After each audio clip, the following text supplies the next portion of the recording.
Google the word prophecy, you'll discover that millions of people are wanting to know where we're heading.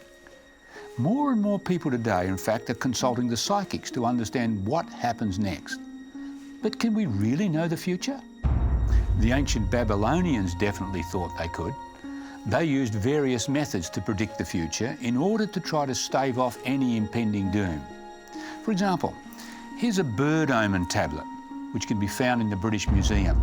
You see, they believed the behaviour and the appearance of birds were omens of the future.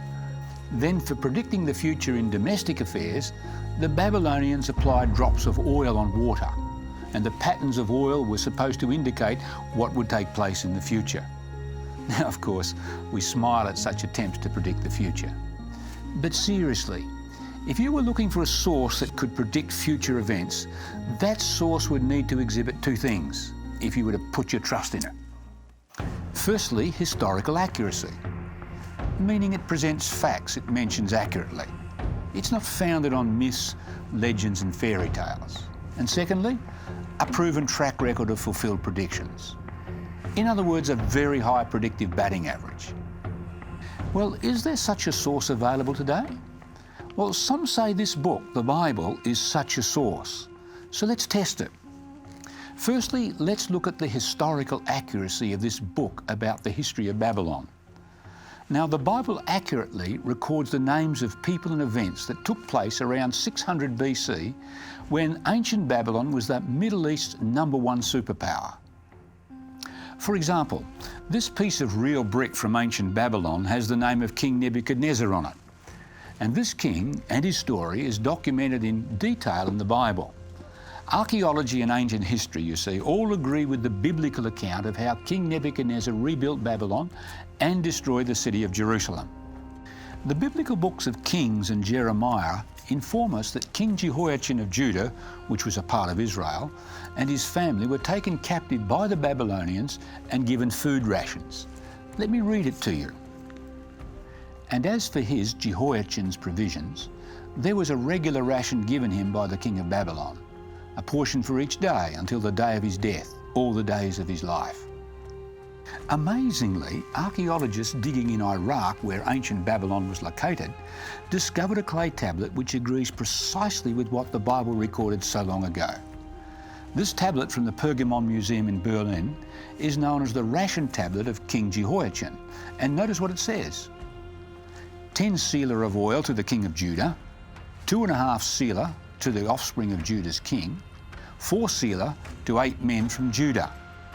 Now imagine it, the very ration tablet of the king, which was also mentioned in the Bible. You see, that's what we mean when we say this book is historically accurate. But that's not all. The Bible informs us of another method the Babylonians used to predict the future, that of examining a sheep's liver. Notice what's written in the Bible. For the king of Babylon stood at the parting of the way, at the head of the two ways, to use divination. He made his arrows bright, he consulted with images, he looked in the liver. You see, the king of Babylon is wondering what decision to make. So what does he do? He consults the liver. Now we know from tablets, such as this model of a sheep's liver, that that's exactly what the ancient Babylonians did, so that they could know what action to be taken in the future, or to avoid a disaster down the track. You see, once again, archaeology proves that the Bible is a trustworthy source of information.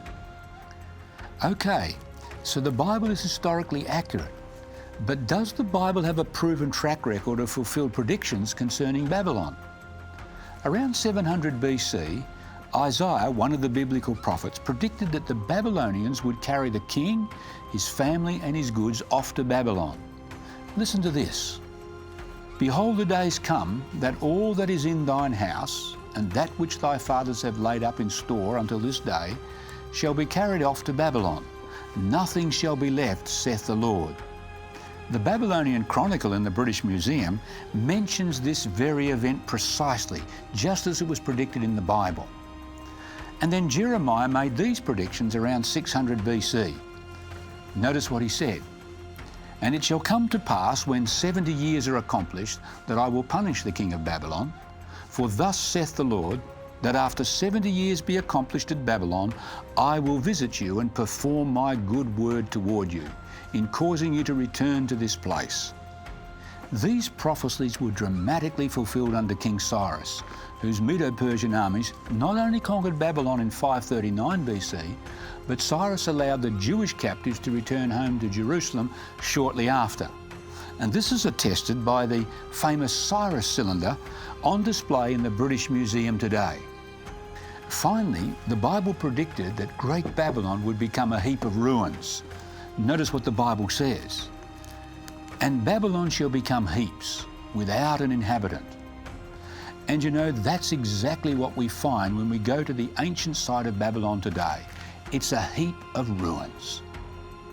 You see, this book is historically accurate, with a proven track record of fulfilled predictions of 100%.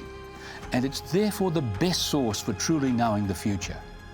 And you can discover more incredible prophecies in our online course, Digging Up the Future, that are devoted to the prophecies of the Bible, including its prophecies that reveal what's about to happen in our world. Visit our website and learn more in our free Digging Up the Future course today.